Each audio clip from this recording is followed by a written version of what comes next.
नहीं होते तो वो बाहर नहीं जा पाते। एजुकेशन जो है एक बहुत मूलभूत सिद्धांत है जिसके बिना हम विश्व गुरु नहीं कहला सकते। बिल्कुल, तो ये तो कह रहे हैं कि एजुकेशन के ऊपर बहुत अच्छा काम किया है अरविंद केजरीवाल ने। केजरीवाल जी श्रेय लेना जानते हैं, इंडिविजुअली केजरीवाल जी की पूर्ण रूप से वो योजनाएं नहीं है।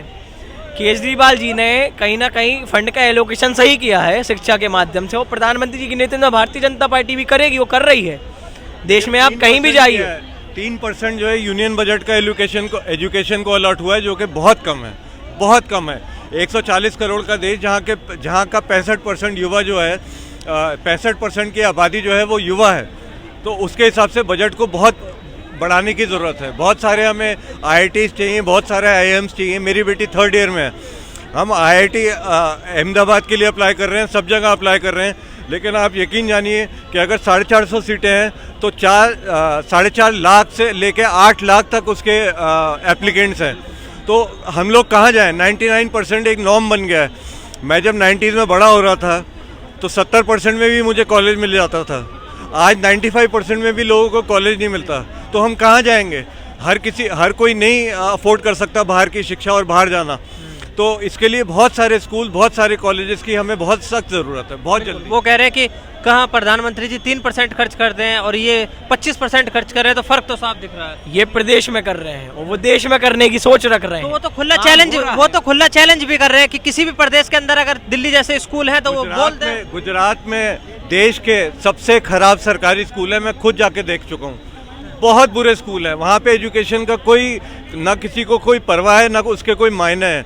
आपको पता है अंबानी के स्कूल की फीस कितनी है? 14.5 लाख रुपए से लेके 20 लाख रुपए सालाना। तो गरीब आदमी, मिडिल क्लास कहाँ जाएगा? अच्छे सरकारी स्कूल जब तक आज तक लोगों को परवाह ही नहीं थी। कल मैं एक पॉडकास्ट देख रहा था, अरविंद केजरीवाल जी ने कहा कि कांग्रेस ने आज़ादी के बाद काम नहीं किया। मेरी बात अधूरी रह गई थी। इतने IITs बने, इतने IIMs बने। मनमोहन सिंह जी ने 2009 में 8 IIT बनाए। तो काम हुए हैं, हर सरकार में काम हुए हैं, कहीं ज़्यादा हुए हैं, कहीं कम हुए हैं। मैं सिर्फ डिसअपॉइंटेड हूँ कि हमारा जो राष्ट्रीय बजट है 3.5% एजुकेशन और 4% हेल्थ। सबसे ज़्यादा कैंसर पेशेंट इंडिया में है, सबसे ज़्यादा डायबिटिक पेशेंट इंडिया में है। 4% हेल्थ को अगर आप अलॉट करेंगे तो जो बीमार लोग होते हैं वो एम्स में तड़प के मर जाते हैं, उनको बेड नहीं मिलता। आप सफदरजंग की हालत जाके देखिए, 3-3 लोग एक बेड पे लौट रहे हैं। तो कहीं ना कहीं ये दो मुद्दे ऐसे हैं जिसके ऊपर कोई बात नहीं करता। पोल्यूशन के ऊपर कोई बात नहीं करता। 20 लाख लोग पोल्यूशन से मरते हैं। ये नहीं होता लोगों से कि केंद्र सरकार, राज्य सरकार, सेंट्रल गवर्नमेंट सब मिलके कोई पॉलिसी लाएं और इसको सॉल्व करें। छोटे छोटे बच्चे मतलब दमे से खास के परेशान हो रहे हैं। दादा दादी, नाना नानी, जितने भी बूढ़े लोग हैं उनकी सर्दियों में बुरी हालत है, वो बाहर नहीं निकलते। जो लोग वॉक पे जाते थे उन्होंने वॉक पे जाना छोड़ दिया है। तो जो जनता के मुद्दे हैं वो कौन उठाएगा? और जिस तरीके के ये मुद्दे आ रहे हैं कि जी हम 2100 दे देंगे, हम 2500 दे देंगे और ये कर देंगे, वो कर देंगे, क्या ये मुद्दे सही हैं? देखिए, पहले मोदी जी ने कहा था कि जो फ्री की रेवड़ी बांटेगा वो सड़क नहीं बना पाएगा, वो इंफ्रास्ट्रक्चर नहीं बना पाएगा। लेकिन जैसे केजरीवाल ने ये मुद्दे फ्री में बांटने का शुरू किया, उसके बाद बीजेपी भी पीछे आ गई। उन्होंने महाराष्ट्र में लाड़की बहन शुरू किया। 2 करोड़ महिलाएं जिनको 2100 रुपये जा रहा है। तो 40,000 करोड़ रुपए स्टेट का बजट एलोकेट हुआ है स्कीम के लिए, जो कि बहुत ज़्यादा है। तो मैं समझता हूँ कि जितने भी लोग खड़े हैं, जितने भी लोग देख रहे हैं, उनके पास रोज़गार हो, वो खुद इतने सशक्त हो कि वो अपने पैसे से 5 किलो राशन हो या 10 किलो राशन हो या हवाई यात्रा हो या ट्रेन की यात्रा हो, अपने पैसे से करें, अपनी इज्जत के पैसे से करें। बिल्कुल। ये क्या लगता है आपको, ये सही है? आत्मनिर्भर भारत बनाने की ओर प्रधानमंत्री जी कई योजनाएं हैं। कौशल विकास केंद्र की स्थापना हुई है। कौशल विकास केंद्र में व्यक्ति को आत्मनिर्भर भी बनाया जाता है। और मैं आपको अभी राष्ट्रीय शिक्षा नीति की बात कर रहा था। राष्ट्रीय शिक्षा नीति में यही सब है। स्कूलों का ही विकास सुनिश्चित होगा, चाहे वह गुजरात के अंदर बात कर लें, चाहे महाराष्ट्र के अंदर बात कर लें। बहुत अच्छी सोच विचारधारा के व्यक्ति हैं।